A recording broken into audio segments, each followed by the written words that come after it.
me from becoming proud. That was a good thing. That was a good thing. He says this thorn was a good thing because it has kept me from becoming proud. I don't know about you, but addiction knocked me down a few notches. Huh? It ain't got you yet? Because some of us, we really thought we was all that out there. And we went toe-to-toe with addiction and we realized, this ain't no football game, you know what I'm saying? This ain't no boxing match. I can't win this one. That knocked you down a few notches. But he says, man, I was given a thorn in my flesh. He says, so as to keep me from becoming proud. That's our biggest problem, man. Pride. Pride has kept us in addiction this long because none of us wanted to ask for the help. And then when we got the help, we didn't want the help that we received. We went to a place telling the folks that was already there what we wanted, how we wanted it, and y'all ain't right. All right, bro. He says in this world we live in, we see people living with all kind of handicaps, don't we? Handicaps are things in the medical field that would hinder us from operating as normal people do, wouldn't it? When a person got their arm cut off, they're hindered, aren't they? We got some hindrance too. We can't see them all. We kind of talked about Jacob the other day. Jacob had a handicap, didn't he? After Jacob got through wrestling with that boy, and it was all over with, Jacob had a handicap, didn't he? And every time he took off to go somewhere, he remembered the fight that he was in, because, all of us in here got a limp of some kind ourselves, don't we? Yeah. Maybe we need to be physically hit like Jacob was hit, and then we will remember who we are. But the problem with that is after we wrestled with addiction, or we wrestled with whatever addiction we dealing with, we walk off normal, don't we? See, if I had that limp, I said, oh, yeah, I'm an addict. Oh, yeah, I'm a manipulator. We would remember that, wouldn't we? But don't nobody want that, do we? Whether physical or mental, we all have handicaps, and it's how we relate to these handicaps that determine whether or not they are a blessing or a curse. And some of us looked at addiction in the beginning. Some of y'all probably still thinking that addiction is a curse. That it is a curse rather than a blessing. And until how many of y'all have thanked God that you have become an addict? Wow. You did, really? Because it took me through some things, opened my eyes up to life. It might have been not the path that I wanted, but it was the path that he put me on to bring me closer to him. I first heard that, I said, y'all crazy. Ain't no way me becoming an addict is a blessing. Ain't no way me being inflicted with this handicap has become a blessing. But you know what? In the end, after I stayed long enough and I started to understand what they were saying, and I looked at my life then and I looked at it now, I was like, wow, they right. Thank you, Lord. Because there's no way, I tell them all the time, if I could smoke one and still pay my bills, and still go to church and still class over with. So y'all want one? I get you one. Let's go. If we could do that, we wouldn't be here. Truth be told, get honest. If I could have a beer and go home and I could function as normal people do, we wouldn't be here. That's right. But the problem is, it's not how much I use, it's what happens when I use. Stuff come up missing. Folks don't like me. That's crazy. He says a handicap can be an advantage or a disadvantage to us. Some of us have been dealing with a handicap of some sort all our lives because we never learned how to live with it. See, that's one thing you're going to have to learn, you're going to have to figure out. Are you going to die from this?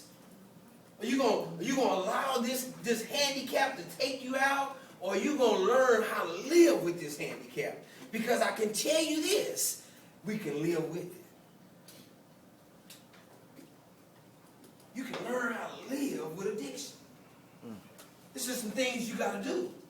And those are the things that takes perseverance. Those are the things that takes endurance, Adam. Those are the things that I do not want to do, but are the very things that will save my life. Right. Boundaries. Anything that hinders me from doing what I want to do, I don't like. Any kind of rule, I don't like. But when I think about it, the very things that I consider hindrances, boundaries, limitations, rules, or regulations are the very things that allow me to live free today. When I stay within the bounds, I like to speed. When I stay within the bounds of the speed limit, you know what? I don't have to worry about getting no ticket. When I stay within whatever set of rules of whatever system that I'm in, then you know what? I'm okay. But as soon as I step out of bounds, come on back. You got to come on back to wherever you stepped out of bounds and start there.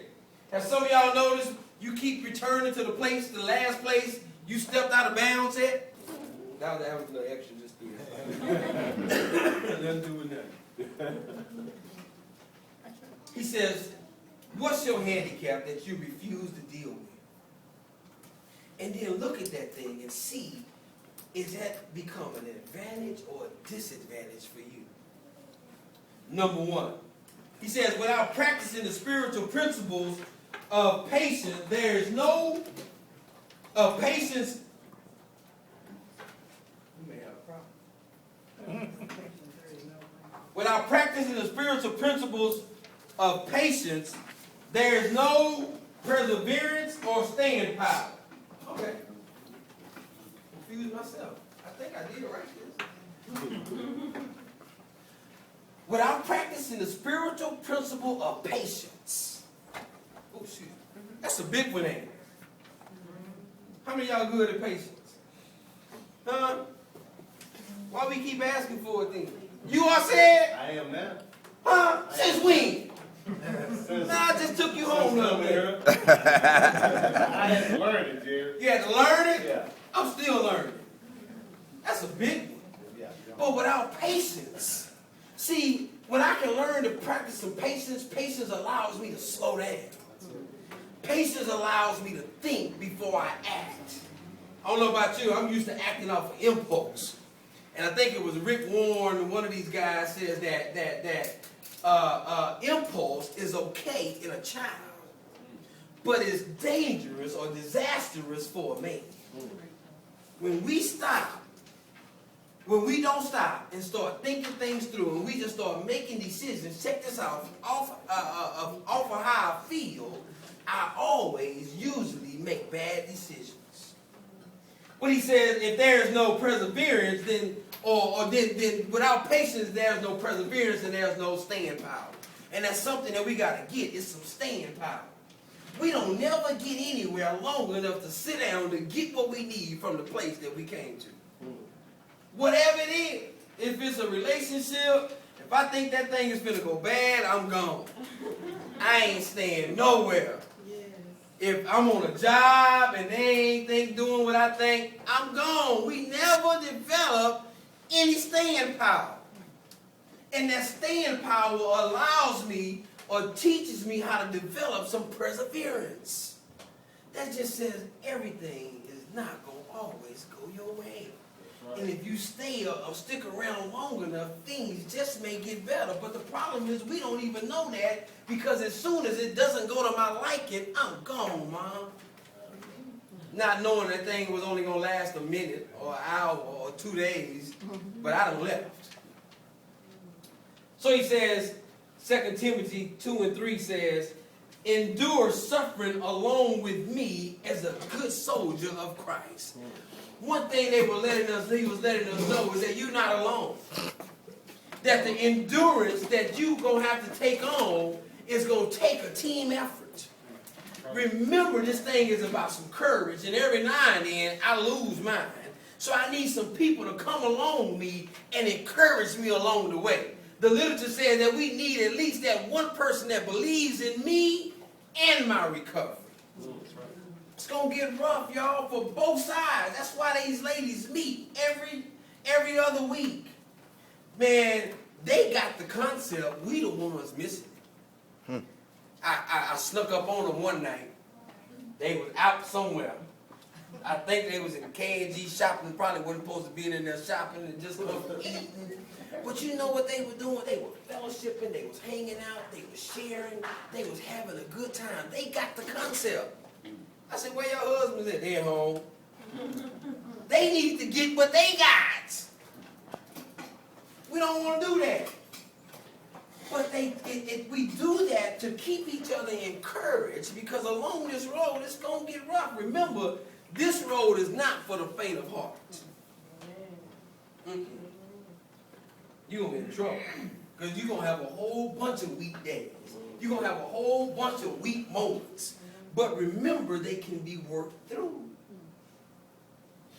James 1:12 says, God blesses those who patiently endure testing and temptation. See, we can cut all that out. The devil made me do it. Satan made me. No. All he does is tempt. All he does is put in front of you, check this out, what you already like. He don't try to get you with nothing new. He ain't got time to do all that. And the reality of it is everyone that's sitting around this table, they can tell you they've been got with the same trick every time. They've been got with the same attitude every time. They've been got. He don't even have to come no other kind of way. He get us the same way every time. And the reality of it is that if we ever decide to make him fight, he gone. He says the